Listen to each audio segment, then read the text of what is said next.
नमस्कार दोस्तों। देखिए, एक बार फिर वही स्थिति हो गई है जो लगभग अब से 2 महीने पहले की हुआ करती थी। अरविंद केजरीवाल पर एक बार फिर गिरफ्तारी का संकट मंडराने लगा है और ईडी ने उनको एक बार फिर से समन किया है। आपको याद होगा कि पिछली बार जब उनको समन किया गया था तो अरविंद केजरीवाल चले गए थे चुनाव प्रचार करने के लिए। वो उन चुनावों का प्रचार करने के लिए गए थे जहां पर उनकी पार्टी की सभी सीटों पर जमानत जब्त होना तय था। सब जगह जमानत जब्त हुई थी, लेकिन उन्हें अर्जेंसी थी कि साहब मैं तो चुनाव प्रचार करूंगा, मैं दिल्ली का मुख्यमंत्री हूं, मैं तो दिल्ली के मुख्यमंत्री से प्रधानमंत्री बनना चाहता हूं, बहुत आगे निकलना चाहता हूं, इसलिए चुनाव प्रचार तो मैं छोड़ ही नहीं सकता। और भगवंत मान का निजी जेट जो उन्हें सीएम के तौर पर मिला हुआ है पंजाब से, वो लेकर वो निकल गए थे 5 राज्यों के चुनावों में। राजस्थान गए थे, मध्य प्रदेश गए थे, छत्तीसगढ़ भी गए थे। कुछ राज्यों में तो उन्होंने अपने सीएम कैंडिडेट डिक्लेयर किए हुए थे कि बस जनता को इंतजार है कि अरविंद केजरीवाल आए और हम उनके सीएम कैंडिडेट का जो नाम है उस पर मोहर लगा दें। ये अरविंद केजरीवाल के मन में था। लेकिन ईडी के समन को उन्होंने कहा था कि ये इलीगल है, मुझ पर तो फर्जी केस लगाया गया है और मैं तो समन पर जाऊंगा ही नहीं, मुझे तो उसमें कोई पेशी होने का मतलब ही नहीं है, मुझे बिना वजह से पॉलिटिकली मोटिवेटेड इस समन में बुलाया जा रहा है। और नरेंद्र मोदी जी के जितने भी दुश्मन होते हैं वो तो सबको ईडी का समन भेजने लगते हैं। ये एक उनका जनरल परसेप्शन था। वो इस देश के ऐसे पॉलिटिशियन हैं जिन्हें जांच एजेंसियों से भी ज़्यादा अपने आप पर भरोसा है कि साहब मेरे खिलाफ जो केस बनाए गए हैं वो फर्जी हैं।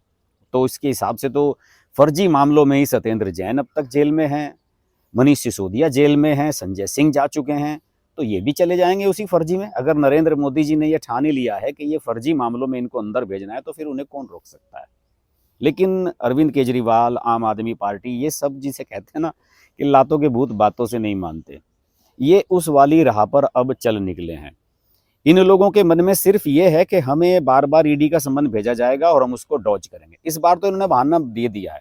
इनका बहाना ये है कि मैं बेंगलुरु जा रहा हूँ विपस्याना के लिए, जो मेडिटेशन करने के लिए ये हर साल जाया करते हैं, और मेरा 1 सप्ताह का कार्यक्रम वहाँ पर है और आपने मुझे 21 तारीख को समन कर लिया। और आज दिल्ली में 19 तारीख को इंडी अलायंस की बैठक हो रही है। कल भी ये ममता बनर्जी से मिले थे, आज भी कुछ अन्य मुख्यमंत्रियों से, एमके स्टालिन वगैरह से मिलने वाले हैं। इन सब चीज़ों के लिए इनके पास समय है। ये ईडी से ये भी कह सकते थे, भाई आपने 21 को बुलाया है, मैं 19 की शाम को आ जाता हूँ, आप मुझसे जो पूछताछ करनी है पूछताछ कर लीजिए। लेकिन इनके मन में चोर है। इनको ये लग रहा है कि इन्हें अगर बुलाया जाएगा पूछताछ के लिए तो इन्हें अंदर बंद कर दिया जाएगा। एक जिसे कहते हैं ना, जो छुटभैया टाइप के नेता होते हैं या छुटभैया टाइप के जो बदमाश होते हैं, जिन्हें कहा जाता है कि आपको तड़ी पार कर दिया गया है और हर महीने आपको, हर हफ्ते आकर आपको थाने में हाजिरी लगानी होती है, तो वो थाने में जाते हुए भी डरते हैं। उन्हें ये लगता है कि यार थाने में जाऊंगा तो कहीं इस बार थानेदार पकड़ कर ना बैठा ले, तो इसलिए वो भाग जाते हैं और अपने केस को और ज़्यादा गंभीर कर देते हैं और फिर उनकी जो तलाश की जाती है वो बहुत गंभीरता से की जाती है। तो अरविंद केजरीवाल कुछ ऐसा ही कर रहे हैं और ऐसा ही करना चाहते हैं। अरविंद केजरीवाल की जो पार्टी है वो ये चाहती है कि अरविंद केजरीवाल को गिरफ्तार करने के लिए ईडी उनके घर पर आए, वो पूरा हंगामा करें, कार्यकर्ताओं की भीड़ पहुंचे, टेलीविज़न की कवरेज मिले। और इस देश में तो आजकल जो एक सिद्धांत बन गया है कि कुछ भी हो उसके लिए कह दीजिए कि आप सब, लोकतंत्र खतरे में है, जांच एजेंसियों का मिसयूज़ किया जा रहा है, ये सब बातें आप कह दीजिए, आसानी से काम हो जाता है आपका। बाकी सारे राजनीतिक दल आपके समर्थन में आ जाएंगे, क्योंकि चोर चोर मौसेरे भाई वाली कहावत इन सब लोगों पर फिट बैठती है। अब देखिए, पार्लियामेंट से इतने सारे सांसदों को बर्खास्त किया गया है, तो उस पर कितना हंगामा मचा हुआ है। इन सब लोगों को ये लग रहा था कि अब तक पार्लियामेंट के जितने सेशन आप पहले बर्बाद करते आए हैं, इस सेशन को भी इसी तरीके से बर्बाद किया जाए। ये कोई मुद्दा ही नहीं था। पार्लियामेंट में कुछ शरारती तत्व घुसते हैं, बंदर की तरह कूद फांद करते हैं और वहाँ पर अराजकता की स्थिति उत्पन्न करने की कोशिश करते हैं, उन्हें गिरफ्तार कर लिया जाता है और उसकी जांच शुरू हो जाती है। अब इस बात को लेकर हंगामा करने की क्या आवश्यकता है? क्या इस मामले में कोई सरकार लापरवाही कर रही है? क्या सरकार की इंटेंशन उनकी तह तक जाने की नहीं है, या फिर इनको इस बात का भय सता रहा है कि इन सब लोगों के खिलाफ जितनी जांच चलेगी, जो 6 लोग गिरफ्तार किए गए हैं, ये जांच धीरे धीरे ये भी निकल कर सामने आएगा कि इन सब लोगों का जो पकड़े गए थे एक समय किसी ना किसी राजनीतिक दल से जुड़ाव रहा है। जैसे कि तृणमूल कांग्रेस के बारे में चर्चा आई है कि जो सबसे आखिर में पकड़ा गया है वो बदमाश अंदर जाने वाला पार्लियामेंट के, वो टीएमसी के किसी नेता के साथ बड़ा करीबी था और उसकी तस्वीरें भी सोशल मीडिया पर वायरल हुई हैं। तो ऐसी स्थिति में विपक्ष हर चीज को केवल इस बात से जोड़ दे रहा है कि नरेंद्र मोदी विपक्ष को खत्म करना चाहते हैं। देखिए, इसमें कोई शक नहीं है, नरेंद्र मोदी कांग्रेस मुक्त भारत के साथ साथ विपक्ष मुक्त भारत करने की तरफ भी चल पड़े हैं। जब इन लोगों में आपस में ही कोई तालमेल नहीं है, कोई एक दूसरे के लिए खड़ा ही नहीं होता है। अब अरविंद केजरीवाल जब चुनाव लड़ रहे थे 5 राज्यों का, तो इन्होंने कांग्रेस से संपर्क किया था कि साहब आप हमें भी एडजस्ट कर लीजिए, मिलकर चुनाव लड़ते हैं, क्योंकि उस समय तक तो इंडिया अलायंस बन चुका था। लेकिन इन्होंने संपर्क नहीं किया। अखिलेश यादव ने संपर्क किया था, उनको बेचारों को बाहर बैठाए रखा और अपनी लिस्ट जारी कर दी कांग्रेस ने। और कमलनाथ कहते हैं कि ये अखिलेश वखिलेश कौन होता है हमसे टिकट मांगने वाला। तो ये स्थिति तो इन सब की बन चुकी है। अब ये जो पार्लियामेंट से सबको निलंबित कर दिया गया कि 92 सांसद वहां से बाहर कर दिए गए हैं पूरे सेशन के लिए, इस बात को लेकर तो ये सब एक हो सकते हैं, लेकिन जब चुनाव लड़ने की बात आती है तो सारे के सारे अलग हो जाते हैं। उसके बाद किसी को ये नहीं नजर आता कि भाई हम अगर सारे के सारे आपस में एक दूसरे के साथ एडजस्ट कर लें तभी हम मोदी जी को रोक सकते हैं। किसी को भी इस तरह की इंट्यूशन कहीं से नहीं आती है। उस समय ये सारे के सारे स्वार्थी हो जाते हैं। लेकिन जब ईडी के समन इन्हें पहुंचने शुरू होते हैं तब इन्हें लगने लगता है कि हाँ यार, तेजस्वी का बड़ा उत्पीड़न हो रहा है। अरे साहब, अभिषेक बनर्जी को बताइए, मीटिंग थी इंडिया अलायंस की, उससे पहले समन कर लिया गया। और अब देखिए इंडिया अलायंस की बैठक आई है एक बार फिर से, तो अरविंद केजरीवाल को समन किया जा रहा है। क्या अरविंद केजरीवाल का मेडिटेशन के लिए जाना इतना आवश्यक है?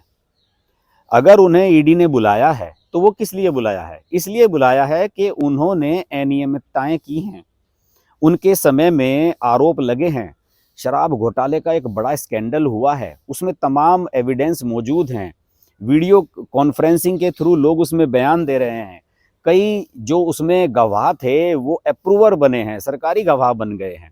तो अरविंद केजरीवाल इतने बड़े मामले को केवल ये कहकर तो नहीं रोक सकते या अपने आप को दामन बचा सकते कि साहब देखिए मेरे खिलाफ राजनीति की जा रही है।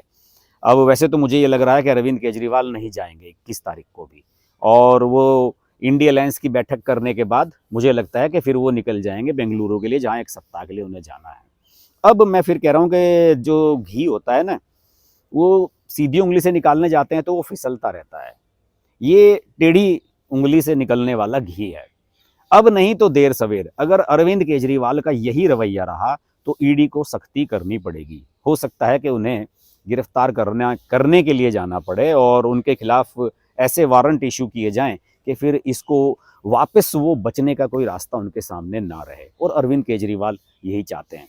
अब ये जो समन आया, बताइए, इसको ये कह रहे हैं कि हमारे जो वकील हैं, हमारे जो लीगल एक्सपर्ट्स हैं, वो इसको पढ़ रहे हैं और इसका एनालिसिस कर रहे हैं। इसमें एनालिसिस क्या करना है भाई? उसमें कोई आपको ये थोड़ी कहा गया है कि आप उसके मुख्य आरोपी हैं इसलिए आपको बुलाया जा रहा है। केवल ये कहा गया है कि इस मामले में जांच के लिए ईडी आपको कुछ पूछताछ करना चाहती है। अरविंद केजरीवाल से एक बार पहले भी पूछताछ हुई थी, लेकिन अब अरविंद केजरीवाल इन सब चीज़ों से घबरा गए हैं।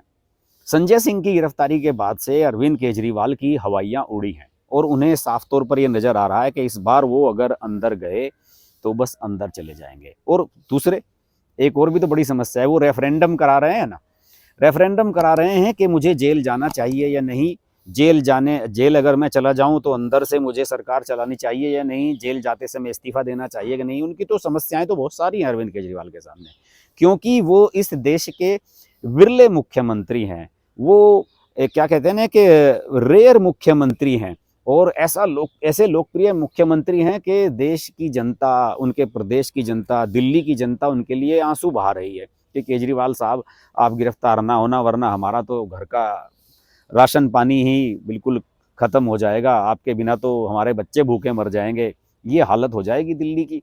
इसीलिए तो शायद वो सर्वे भी करा रहे हैं।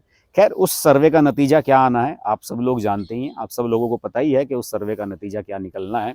तो बहरहाल खबर यही है कि अरविंद केजरीवाल का एक बार फिर ईडी के समन को डॉज करना तय माना जा रहा है। वो नहीं जाएंगे, उन्हें बेंगलुरु जाना है विपश्यना के लिए, उसके लिए जाएंगे। इंडिया अलायंस की जो बैठक है उसमें ज़रूर शामिल होंगे, लेकिन ईडी के समन पर नहीं जाएंगे, क्योंकि उन्हें डर लग रहा है कि मैं गया तो फिर बाहर नहीं आऊँगा। मामला दिलचस्प है, देखते हैं इसमें क्या होता है। आप जुड़े रहिए मेरे साथ। नमस्कार।